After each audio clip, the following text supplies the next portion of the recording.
Buen día. El día de ahora les voy a hablar acerca de la semiología del segundo y tercer trimestre.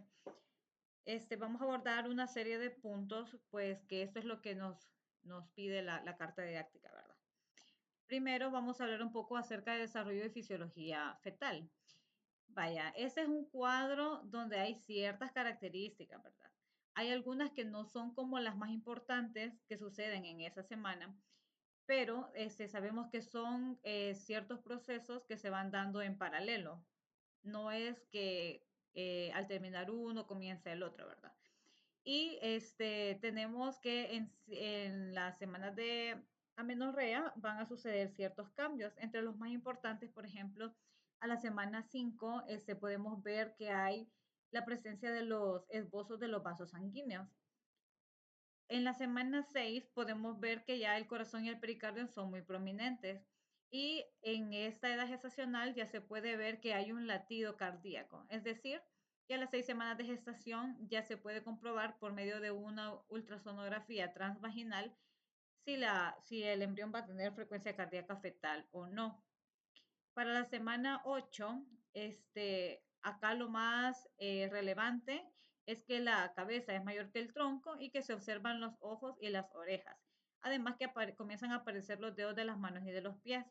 Hay que tener bien claro de qué semana a qué semana van los periodos. Es decir, en el caso del periodo embrionario va a comprender hasta las 10 semanas de gestación cuando nosotros lo contamos a partir de la fecha de la última regla. Luego el periodo fetal está dividido, ¿sí? En el periodo fetal inmaduro, en el periodo fetal prematuro y el feto que ya está de término. Entonces, el periodo fetal inmaduro en este caso lo toma desde las 10 semanas hasta la semana 28. El periodo de prematuro de las 28 a las 36. Cabe destacar que son hasta las 36 semanas con 6 días, ¿sí? Porque a partir de las 37 semanas ya decimos que un feto es de término. Entonces, en la semana 10, por ejemplo, ya existen todas las estructuras principales. Hay que tener en cuenta que en el periodo embrionario es donde se da la formación de todas estas estructuras y en el periodo fetal es donde se va a dar ya la maduración de todas esas estructuras que ya se formaron en el periodo fetal, perdón, en el periodo embrionario. En la semana 12 ya aparecen núcleos de osificación, los dedos y las manos y los pies ya tienen la presencia de uñas. En la semana 16 se comienza a dar ya la diferenciación de los genitales externos. Antes de eso, los genitales son ambiguos, es decir, que los genitales femeninos y los masculinos son muy parecidos.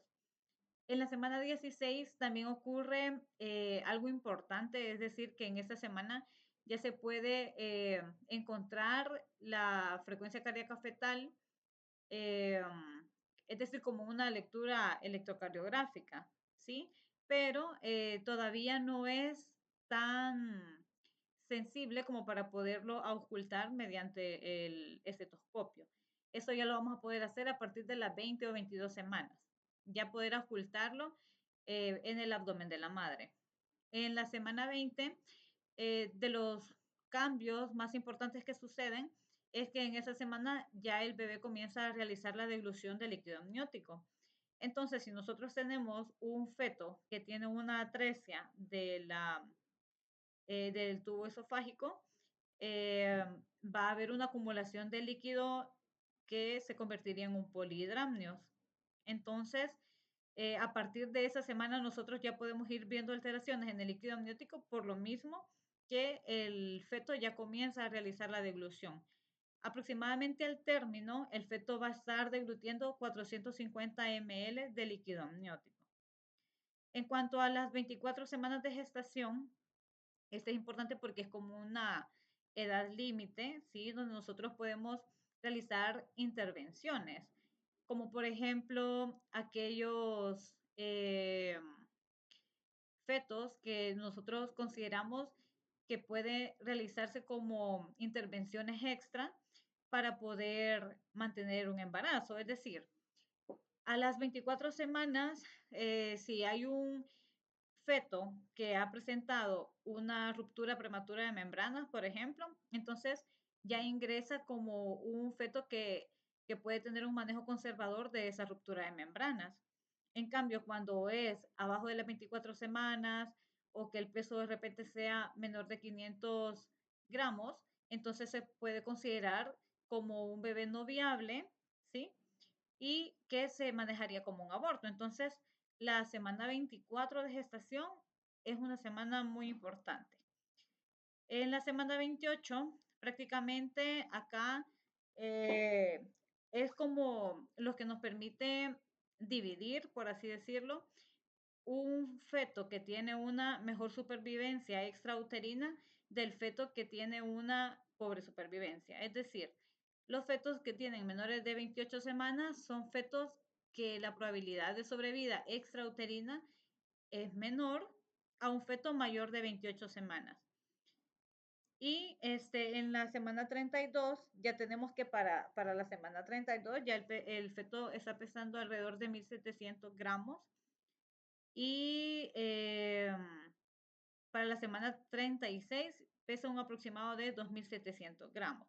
Este peso puede variar, ¿sí? Puede variar y nosotros lo hacemos en base a percentiles para ver si es un feto que está en un percentil de restricción de crecimiento o es un feto que está siendo más grande de la que se espera para la edad gestacional. A las 40 semanas esperamos que un feto pese aproximadamente 3.400 gramos, que mida 50 centímetros, ¿verdad? Entonces, si ustedes se fijan, son como un montón de cambios que se van dando a medida que transcurren las semanas de gestación. Otro de los cambios importantes es la producción de orina por el feto para contribuir a su líquido amniótico. Entonces, aproximadamente ya para el término son 30 ml de orina el que está orinando. Y si nosotros detectamos un problema de oligohidramnios, podría significar que haya una alteración renal y que por lo tanto no hay producción suficiente de líquido amniótico. En cuanto a los signos de alarma, primero las hemorragias, ¿verdad? Sabemos que no es normal que una paciente en el segundo o tercer trimestre del embarazo presente hemorragias. Entonces, ¿qué podemos pensar nosotros si una paciente nos consulta por sangrado en el segundo o tercer trimestre del embarazo? Una placenta previa o un abrupto de placenta, pero ¿cuál es la diferencia? La placenta previa es un sangrado abundante, puede ser rutilante, el tono es normal, es decir, que la paciente no tiene dolor y el feto generalmente está vivo, ¿sí? Eso puede suceder en aquellas placentas que tienen una inserción baja, o una placenta previa marginal, por ejemplo. Y está el otro, que es el abrupto de placenta, que en este la diferencia es que la paciente sí tiene dolor, que es un sangrado oscuro con coágulos y que acá habitualmente el feto está fallecido. En cuanto a las anomalías de las membranas fetovulares, pues podemos presentar los polihidramnios, como por ejemplo puede haber un polihidramnio agudo y uno crónico. Cuando es un polihidramnio agudo, la paciente tiene como menos tiempo para poder adaptarse a los cambios que puede presentar. Entonces la paciente puede tener disnea, puede tener edema de los miembros inferiores, puede sentirse más fatigada. Entonces todos esos signos nos pueden hacer pensar que la paciente está teniendo ese problema sumado a la altura uterina que es mucho mayor a lo que nosotros esperamos tener para la edad gestacional. Y está el polidramnios crónico, que es la instauración es más lenta y la paciente tiene como más tiempo para poder adaptarse a los cambios. En el caso de los oligohidramnios, este lo podemos ver en aquellos fetos que tienen alteraciones renales, como les explicaba anteriormente, que no están produciendo orina para poder contribuir al líquido amniótico y estos fetos pueden tener problemas lumbares o problemas de los miembros inferiores, así como compresiones del cordón umbilical. En cuanto a las rupturas prematuras de las membranas, Esto, cuando digo prematura, me refiero a que es cuando la paciente todavía no ha iniciado dolores, es decir, no ha iniciado una actividad uterina, ¿sí? Es diferente decir una ruptura prematura de las membranas a decir una ruptura de las membranas. Entonces, en esos casos, ¿qué nos puede provocar, por ejemplo, una ruptura prematura de las membranas? Un trauma, una infección, por ejemplo. Entonces, aquellas pacientes que consultan por hidrorrea, es decir, salida de líquido transvaginal, entonces nosotros tenemos que hacer test para poder descartar si las rupturas de verdad están rotas. Es como el vaginal estéril, el famoso vaginal estéril, o también la prueba de la sábana, donde nosotros podemos confirmar que de verdad se trate de una ruptura prematura de las membranas. Otros signos de alarma en el caso de las infecciones, pues nos pueden dar alteraciones de la temperatura, es decir, fiebre.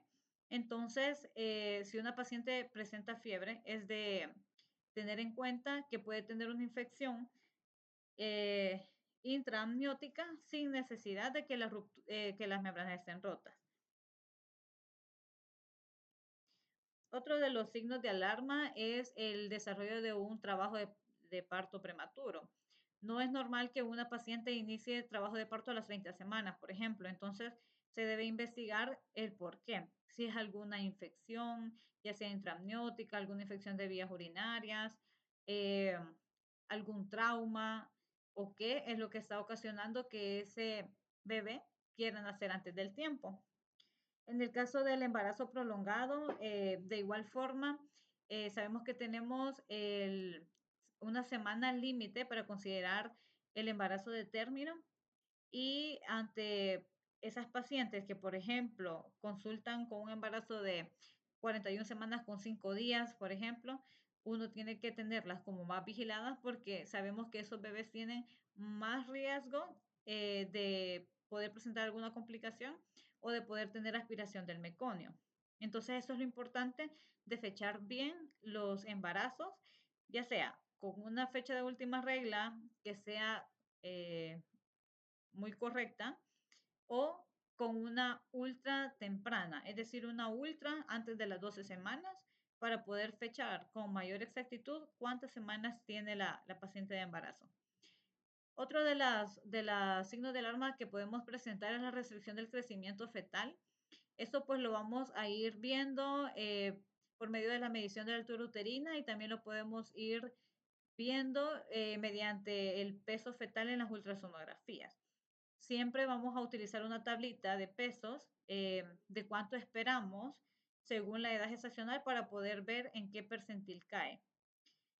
En el caso del síndrome de muerte fetal en el embarazo, es otro de los signos de alarma que nos tiene que orientar, como por ejemplo cuando la paciente tiene hipomotilidad fetal o que la altura uterina sea menor a lo esperado. En el caso de los trastornos hipertensivos del embarazo, ¿qué nos interesa de estos cuadros? Por ejemplo, si la paciente ha presentado cefalea, epigastralgia, si presenta fosfenos, tinnitus. Entonces, todos estos síntomas nosotros los preguntamos en la historia clínica para poder tener una idea si la paciente está cursando con un estado hipertensivo del embarazo sumado a la alteración propia de la presión arterial, ¿verdad? Que es lo más importante.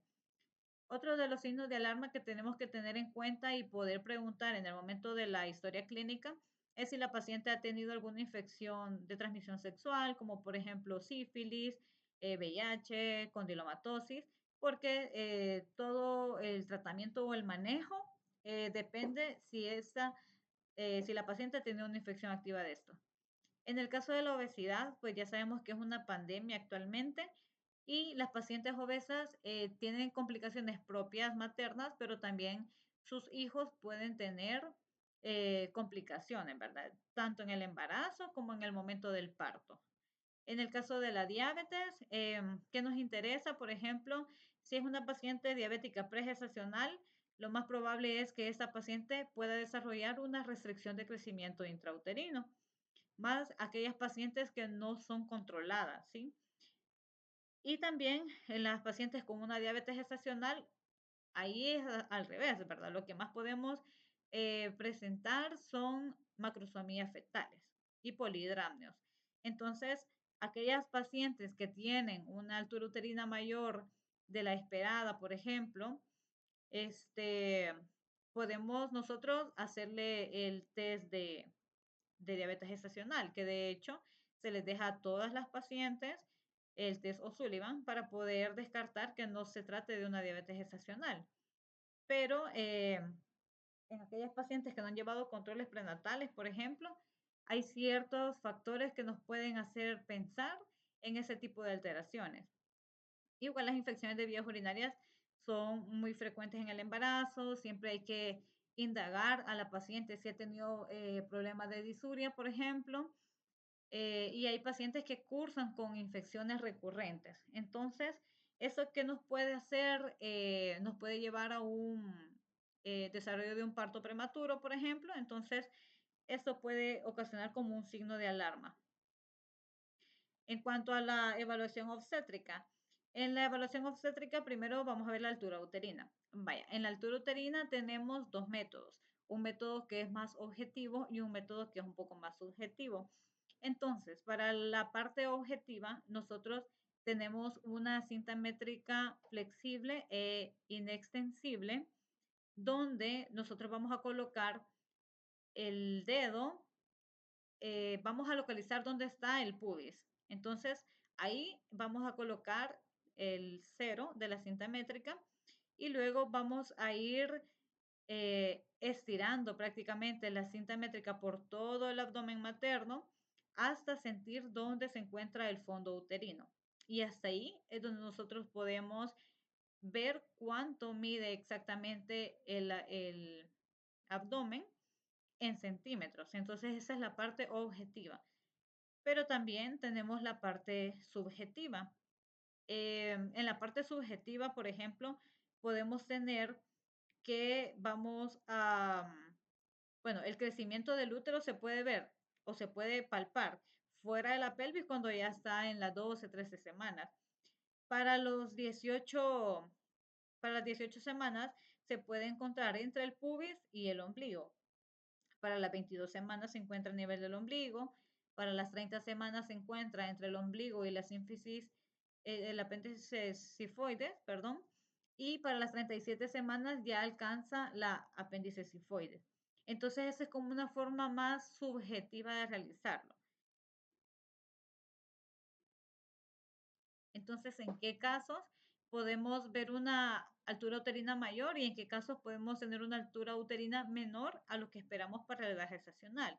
Por ejemplo, podemos tener una altura uterina mayor en el caso de tener una paciente mal fechada con la fecha de la última regla, cuando hay embarazo gemelar porque hay dos fetos dentro, cuando hay polidramnios, la mola hidatidiforme también, cuando hay fibromas en el embarazo porque estos pueden llegar a deformar el útero dependiendo del tamaño de los fibromas, claro.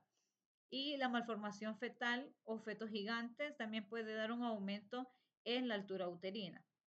En el caso de la altura uterina disminuida según la edad gestacional, tenemos que puede haber error igual en la fecha de la última menstruación, que puede haber una muerte intrauterina, como les mencionaba anteriormente, que de repente haya un embarazo ectópico o que haya una restricción del crecimiento fetal.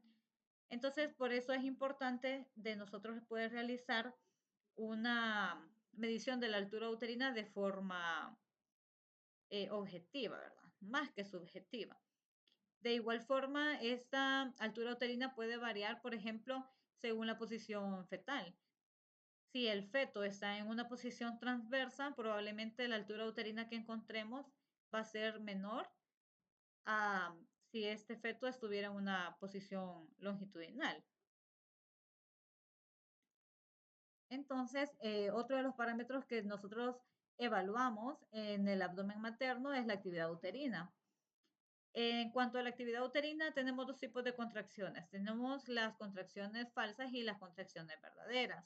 Las contracciones falsas son aquellas que llamamos las contracciones de Braxton Hicks, que prácticamente son falsas porque dan la sensación de que comienza el dolor lumbopélvico, pero cuando nosotros evaluamos el cervix no hay cambios cervicales.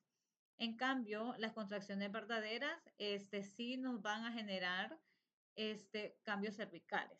Entonces, las contracciones uterinas con 5 minutos de diferencia pueden representar ya el inicio del trabajo de parto. Pero como sabemos, estas contracciones uterinas van a ser cada vez más frecuentes. Es decir, nosotros en 10 minutos tenemos que contar cuántas contracciones le han dado a la paciente y cuánto tiene duración en segundos. Por eso es que nosotros en los exámenes físicos reportamos, por ejemplo, 4 de 30 en 10. ¿Qué significa eso? Que son 4 contracciones que duran 30 segundos y que eso se ha dado en un periodo de 10 minutos. Y todavía podemos agregarle una característica más. Nosotros le podemos poner si son leves, si son moderadas o si son fuertes. En la fase activa, la duración de cada contracción oscila entre 30 y 90 segundos y como les digo, la duración o la frecuencia, perdón, es mucho mayor. Las presiones de líquido amniótico generadas por las contracciones promedian 40 milímetros de mercurio, pero pueden variar entre los 20 a 60 milímetros de mercurio. Eso no es que tengamos un aparato que, en el que estemos midiendo, ¿verdad? Exactamente cuántos milímetros de mercurio tiene la contracción, pero es importante saberlo. Bueno, en cuanto a las maniobras de Leopold, esa es otra de las partes muy importantes en el examen físico abdominal de la embarazada. Estas maniobras fueron descritas en 1894. Se coloca a la paciente en posición supina para poderlas realizar. Y hay pacientes en las que va a ser mucho más difícil poder realizar ese tipo de evaluaciones, como por ejemplo en pacientes obesas, porque sabemos que el panículo adiposo puede dificultar la palpación del feto, cuando hay abundante líquido amniótico y cuando la placentación es anterior. Estas maniobras tienen una sensibilidad del 88% y una especificidad del 94%. Entonces ahora vamos a desglosar cada una de las maniobras. Por ejemplo, la primera maniobra de Leopold es esta donde nosotros colocamos la mano de tal forma que la parte cubital, ¿sí?, esté en contacto con el abdomen de la madre y lo que queremos identificar es qué parte del feto es la que se encuentra en esa zona. Es decir, si nosotros encontramos una parte fetal que es más voluminosa, que es irregular, podemos asumir que ahí están las nalgas del feto, porque esa parte es de una proporción mayor a que fuera la cabeza. Si en el caso fuera que el feto está podálico, es decir, que esté sentado, entonces en esa parte encontraríamos la cabeza. Y la cabeza se puede sentir como una estructura más rígida, móvil, redonda. Entonces, esta primera maniobra de Leopold lo que nos permite es la identificación de la estática fetal. En el caso de la segunda maniobra de Leopold, esta nos ayuda a determinar la posición fetal. Entonces, de la maniobra número 1, nosotros lo que hacemos es deslizar las manos prácticamente a cada lado del abdomen materno hasta llegar al ombligo, más o menos. Y ahí lo que nosotros queremos identificar es si el bebé está con el dorso hacia la izquierda o está el dorso hacia la derecha. ¿Cómo lo vamos a sentir? La parte de la espalda se siente como una parte más cóncava, más plana, y la parte de los miembros superiores e inferiores se pueden sentir como pequeñas partes fetales. Generalmente la parte donde están las manos y los pies es donde más se perciben los movimientos que el feto realiza. ¿Para qué nos van a ayudar estas maniobras de Leopold? Para poder realizar posteriormente la ocultación de la frecuencia cardíaca fetal, porque vamos a localizar este foco fetal generalmente donde está la espalda, ¿verdad?, del feto. En la tercera maniobra de Leopold, esta prácticamente lo que nos ayuda es a confirmar la primera maniobra. Entonces, esa ayuda a la confirmación de la presentación fetal. Si en la primera maniobra yo palpé en el fondo uterino la parte de las nalgas del feto. Entonces, en esta tercera maniobra, yo espero encontrar la cabeza en esta área. Entonces, hacemos la mano como pinza, tratamos de hacer una pequeña presión en la región suprapúbica de la paciente a modo de tratar de agarrar entre los dedos la cabeza fetal y realizar un pequeño peloteo para poder asegurarnos que ahí está la cabeza fetal. Y la cuarta maniobra de Leopold, todas las anteriores que les había mencionado, la primera, la segunda, la tercera, es viendo hacia la cara de la paciente. En esa cuarta maniobra de Leopold es al revés. Nosotros le damos la espalda a la paciente y lo que vemos son los pies de la paciente. Entonces, este ayuda a determinar el grado de descenso del feto. Entonces, lo que pretendemos prácticamente es eh, meter, por así decir, la punta de los dedos en la pelvis para poder detectar si el feto está flexionado, si está extendido. En cuanto a la ocultación de los latidos fetales, esto es algo muy importante, ¿sí? En el caso de la ocultación de los latidos fetales, esto es como que si el sonido viaja desde el corazón, pasa por el pulmón atelectásico del bebé, llega a la parrilla costal del feto, luego esto viaja hacia el hombro que está en contacto directo con la pared abdominal, que es donde nosotros colocamos el aparato para poder ocultarlo. A las 16 semanas nosotros lo podemos ocultar con un Doppler y lo podemos encontrar con dificultad, pero lo podemos escuchar. Pero ya con el estetoscopio nosotros lo vamos a poder ocultar ahí por las 20, 22 semanas. Es mucho más fácil en una paciente delgada que tiene poco panículo adiposo que una paciente con obesidad, por ejemplo. Entonces, ¿para qué nos sirve realizar la ocultación de los latidos fetales? Para asentar con certeza el diagnóstico del embarazo, para establecer si la gestación es simple o múltiple, para verificar que el feto esté vivo, para corroborar el diagnóstico ya hecho por palpación de la presentación, posición y variedad, apreciar la marcha del parto y poner en evidencia el sufrimiento fetal, sobre todo durante el trabajo de parto. Entonces, así como vemos en la imagen, eso que el explorador está haciendo, el examinador, es muy importante. Si ustedes se fijan, él está tomando el pulso materno. No quiere decir que el pulso materno es igual que el pulso fetal, porque la frecuencia cardíaca fetal varía entre 120 a 160 latidos por minuto, ¿sí? Entonces, es una frecuencia cardíaca mucho mayor que la materna, pero hay ciertas condiciones que pueden aumentar la frecuencia cardíaca fetal y otras que pueden alterar la frecuencia de la madre y a veces ambas, ¿verdad? Por ejemplo, los procesos febriles pueden hacer que aumente la frecuencia cardíaca de ambos. Entonces, cuando nosotros estamos realizando la ocultación de la frecuencia cardíaca fetal, nosotros tenemos que estar palpando el pulso materno para poder ver si lo que nosotros estamos ocultando no es el pulso materno. Hay casos en los que los fetos pueden tener disminución de la frecuencia cardíaca fetal, como por ejemplo en los sufrimientos fetales agudos, y nosotros tenemos que confirmar que de verdad sea la frecuencia cardíaca fetal y que no sea el pulso materno. Entonces, para eso nos sirve hacer como esa maniobra en conjunto, la ocultación de la frecuencia del bebé junto a la toma del pulso materno. Entonces, como les mencionaba, esta es la frecuencia cardíaca fetal normal.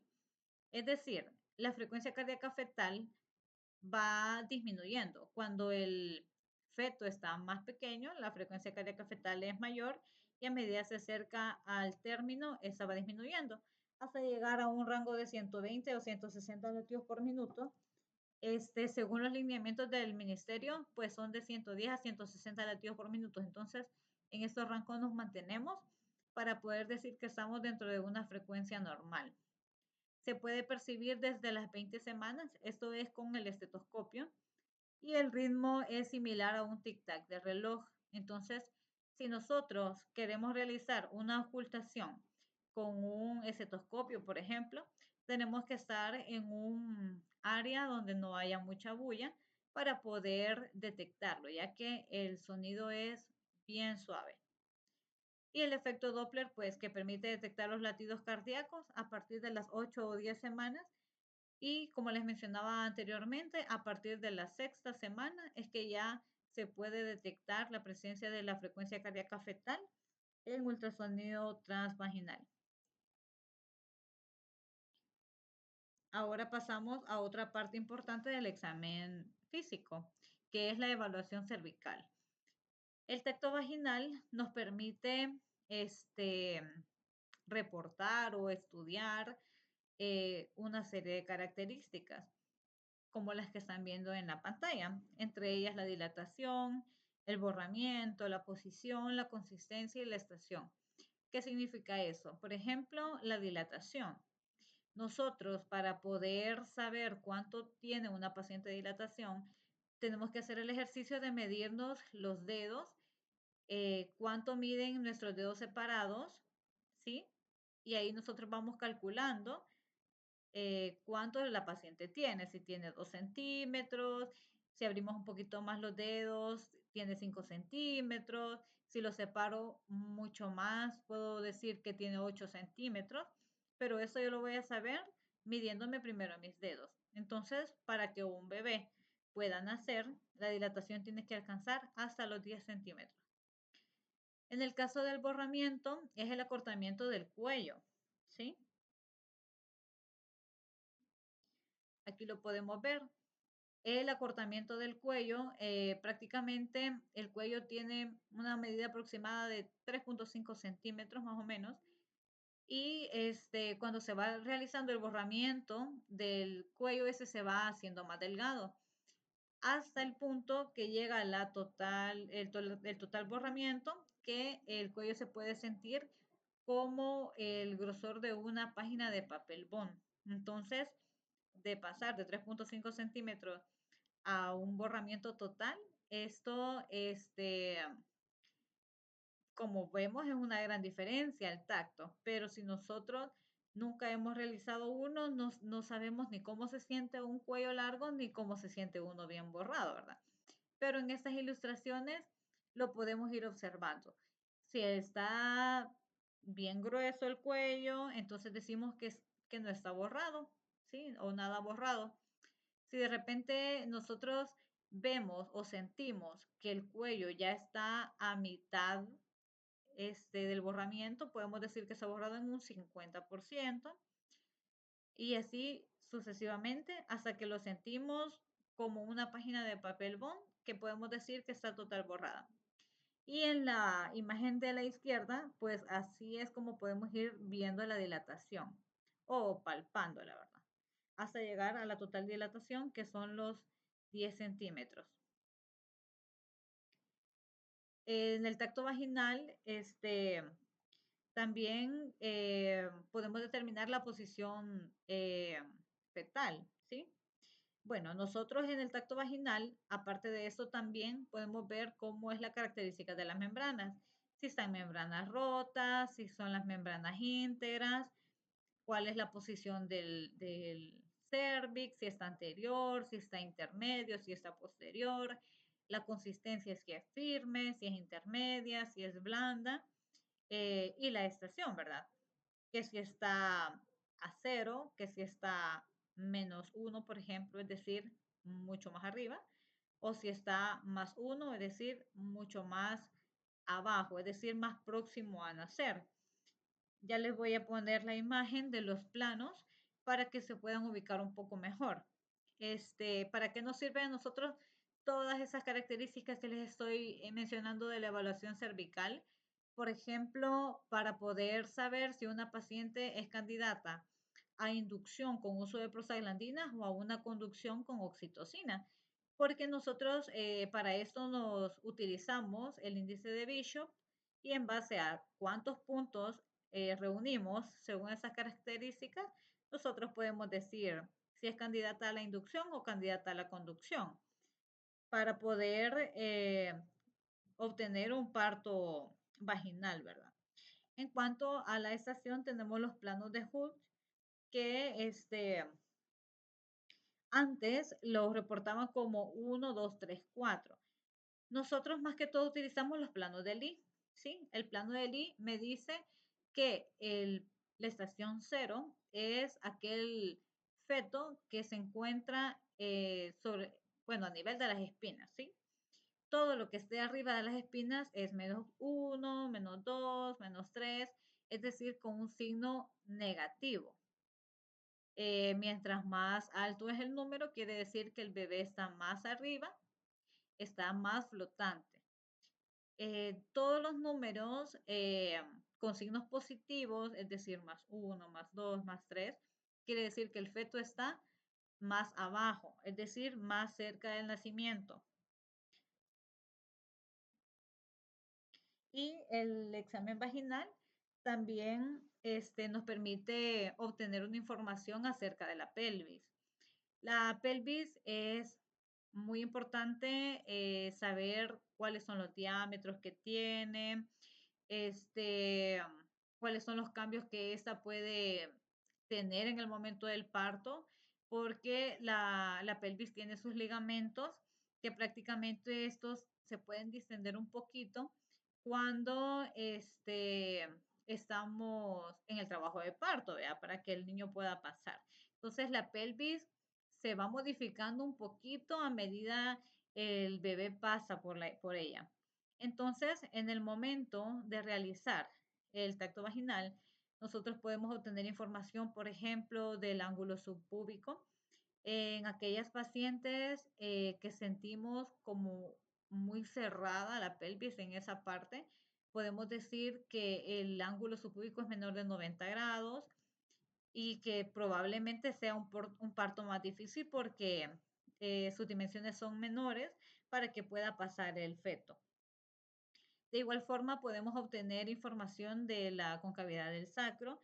Si lo palpamos, esas medidas son un poco más ajustadas, por así decirlo, que cuando no palpamos el promontorio del sacro.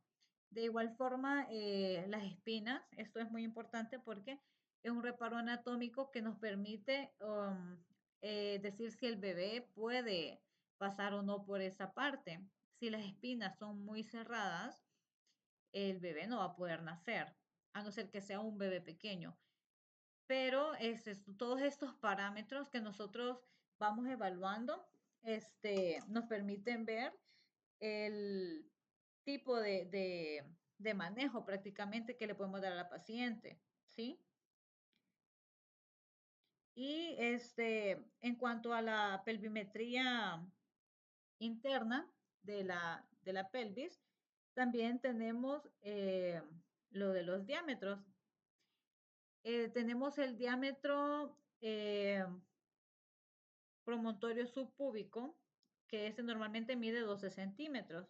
Entonces, para obtener el diámetro promontorio pubiano, mínimo, que normalmente mide 10.5 centímetros, es necesario descontar una cifra variable, según la inclinación, la altura y el grosor del pubis, y la mayor o menor altura del promontorio. Es decir, estos diámetros es un poco complicado, pero prácticamente lo que nosotros hacemos es medir desde el promontorio del sacro hasta el pubis. Entonces los diámetros, uno va hacia la parte superior del pubis, el otro diámetro va hacia la parte media del pubis y el otro va hacia la parte inferior del pubis.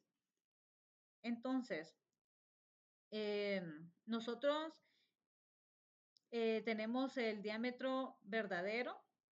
El diámetro verdadero es el que generalmente mide 12 centímetros, que es el que va del promontorio del sacro hasta la parte superior del pubis. Luego tenemos el diámetro obstétrico, que este es el más reducido, porque va del promontorio del sacro hacia la parte o la cara interna del pubis. Y está el diámetro diagonal, que este tiene un poquito más de medida, es decir, que mide 11 centímetros. Entonces, son tres diámetros muy importantes en obstetricia porque con eso podemos definir si una pelvis es adecuada para el paso del producto.